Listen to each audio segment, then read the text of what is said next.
Fin insolite à Bobo, deux bateaux s'y trouvent depuis quelques jours. Pourtant, il n'y a ni port ni baie lagunaire dans la commune. Comment se sont-ils retrouvés là? Élément de réponse tout à l'heure. Le racket est en passe d'être vaincu sur les routes ivoiriennes. Une caravane à l'endroit des forces de l'ordre accourt en ce moment pour renforcer les actions de lutte. Et puis, détenu depuis 2011 au Mali, le dernier otage français dans le monde, Serge Lazarevitch, a regagné ce matin son pays, la France. Voilà pour les titres. Bonjour à tous et merci de nous rejoindre. Il n'y a ni port ni baie lagunaire à Bobo, mais depuis quelques jours, deux bateaux s'y trouvent. Que font ces embarcations au rond-point d'Anador, de surcroît dans une zone enclavée? Comment se sont-elles retrouvées là?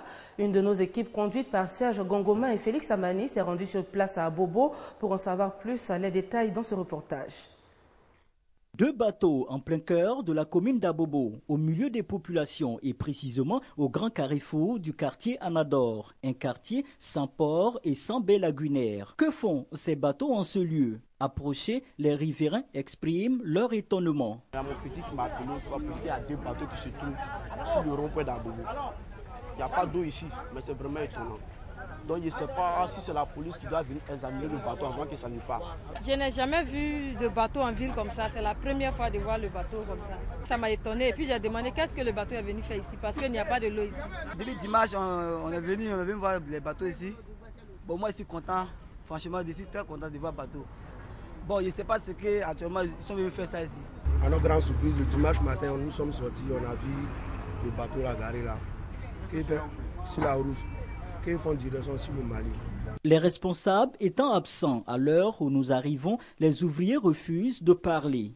À huis clos, l'un d'entre eux a requis l'anonymat. Il explique que ces bateaux en provenance de la France ont été débarqués au port autonome d'Abidjan en vue d'être convoyés au Mali. Toujours selon ce dernier, ces bateaux serviront à assurer le déplacement des touristes entre le Mali et le Niger à partir du fleuve Niger. L'unité de lutte contre le racket vient de lancer la caravane Zéro Racket Focus 2015. La caravane s'achève dans 9 jours et l'idée est d'expliquer aux forces de l'ordre les nouveaux enjeux de la lutte contre le racket afin de parvenir au final à atteindre 0 cas de racket sur les routes de Côte d'Ivoire. Mahamadou Traoré, Adama Koné. Rassemblement des agents de police du district de Cocody ce lundi matin sur l'esplanade du commissariat de police du 8e arrondissement. Face à eux, le commandant de l'unité de lutte contre le racket. Il vient expliquer les nouveaux enjeux de la lutte contre le racket. Ce, afin de faire des policiers des acteurs majeurs de la performance de l'économie ivoirienne. Le commandant Alain Oura leur explique l'impact négatif du racket sur le classement Doing Business dans son volet facilitation du commerce transfrontalier et sur le programme Millennium Challenge Corporation qui contrôle le niveau de corruption dans les pays. Afin de mettre fin à cette pratique sur les routes ivoiriennes, le commandant de l'unité invite les policiers au respect de l'éthique et de la déontologie. Prévue s'achever le 30 mai 2015, cette campagne de sensibilisation concerne les villes d'Abidjan, Bouaké, San Pedro et Daloa. Objectif pour l'unité, sensibiliser 100% des agents de police, gendarmerie, douane, eaux et forêts ainsi que l'armée. Selon la Banque mondiale, la Côte d'Ivoire perdait 350 milliards de francs CFA par an du fait du racket, montant en baisse de 14% depuis la prise de certaines mesures par le gouvernement, dont l'installation d'une unité de lutte contre le racket. Environ 20 étudiants et 47 nouveaux agrégés ont été distingués par le ministère de l'Enseignement supérieur et de la Recherche scientifique. Une cérémonie de récompense doublée de la rentrée académique à l'université Nangua-Brogwa. C'était en présence du ministre de tutelle Niamien Konan et on en parle avec Ami Sissoko. La célébration de la rentrée universitaire, une tradition académique. Nous sommes à l'université Nangua-Brogwa. C'est un moment de joie mais aussi de réflexion. C'est le lieu de dresser le bilan de l'année écoulée, d'en dégager les points positifs et de faire des projections sur la nouvelle année, notamment la qualité de la formation des étudiants et de leur employabilité. J'ai demandé au président d'université et aux responsables, aux directeurs généraux des grandes écoles, d'avoir pour chaque filière un incubateur, c'est-à-dire une micro-entreprise où les étudiants, après leur formation, vont chercher à appliquer ce qu'ils ont appris. Cette journée est aussi l'occasion de célébrer les meilleurs étudiants et enseignants-chercheurs. 47 nouveaux agrégés du CAMES et une vingtaine d'étudiants des universités publiques et grandes écoles ont reçu le prix de l'excellence du ministère de l'Enseignement supérieur et de la Recherche scientifique. Chaque lauréat obtient un certificat d'excellence et un ordinateur portable. Mais seul mouvement en l'endroit de monsieur le ministre, pour lui dire vraiment merci d'avoir récompensé nos efforts de l'année précédente. Vraiment, nous voulons également lui dire que ces prix nous encouragent beaucoup à aller prôner l'excellence à l'université. Nous assumons une nouvelle responsabilité et nous prenons la pleine mesure de cette responsabilité en tant que maître de conférence agrégé, assurer dans un premier temps l'encadrement des étudiants, apporter notre contribution au développement de l'enseignement de la médecine en Côte d'Ivoire. Le ministre Nyamia Konan souhaite que les universités ivoiriennes soient parmi les 100 premières universités aux côtés du monde. Il a appelé l'ensemble de la communauté universitaire à œuvrer dans ce sens. L'Institut de recherche mathématique est dans une dynamique de vulgarisation des recherches autour des maths. Alors, depuis le 8 décembre, à l'université Félix Houphouët-Boigny de Cocody, se tiennent les journées scientifiques IRMA. Des journées qui se veulent également le fer de lance du repositionnement de l'Institut dans la nouvelle vision de la politique nationale de recherche scientifique et d'enseignement. Estelle Brou, Grace Kando. La Côte d'Ivoire s'est engagée en faveur de la nouvelle réforme du système d'enseignement supérieur et de recherche scientifique. Cette réforme, licence, master, doctorat, LMD, exige un environnement numérique intégré en vue de mutualiser les ressources, promouvoir la mobilité et améliorer la qualité de l'enseignement et la recherche.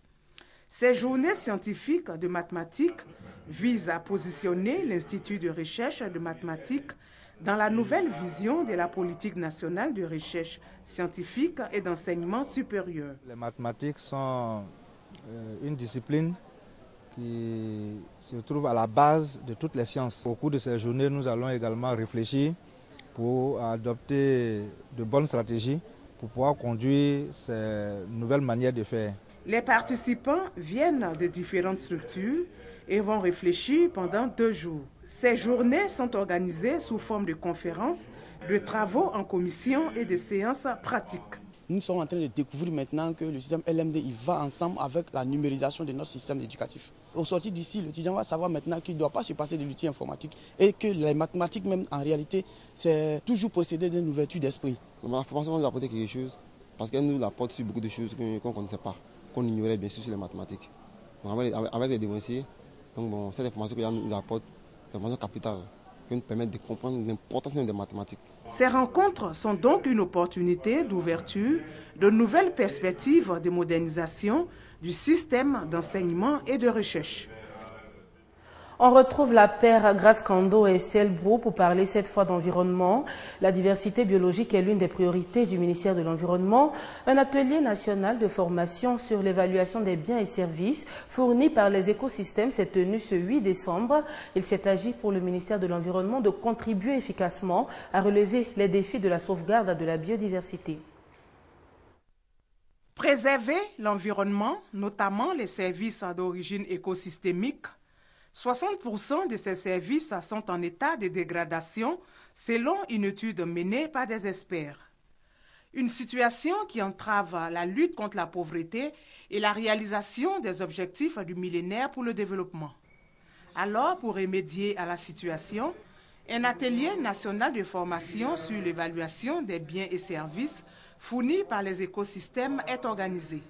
L'initiative est du ministère de l'Environnement, de la Salubrité urbaine et du Développement durable en partenariat avec le programme des Nations Unies pour l'environnement. Le développement de l'expertise et la pratique de l'évaluation des services écologiques est une condition nécessaire à l'évaluation de la décision publique. Il s'agit d'un atelier qui essaie de voir quelle est la contribution des ressources naturelles, des services écosystémiques dans le programme national de développement. On va essayer de développer des outils et méthodologies qui permettent aux participants à l'atelier de connaître la contribution des forêts, des ressources halieutiques, dans le produit national brut. Cette rencontre va permettre d'avoir des éléments de base sur les méthodes d'identification et d'évaluation des services écosystémiques. Vous savez qu'il y a beaucoup d'espèces qui sont en voie de disparition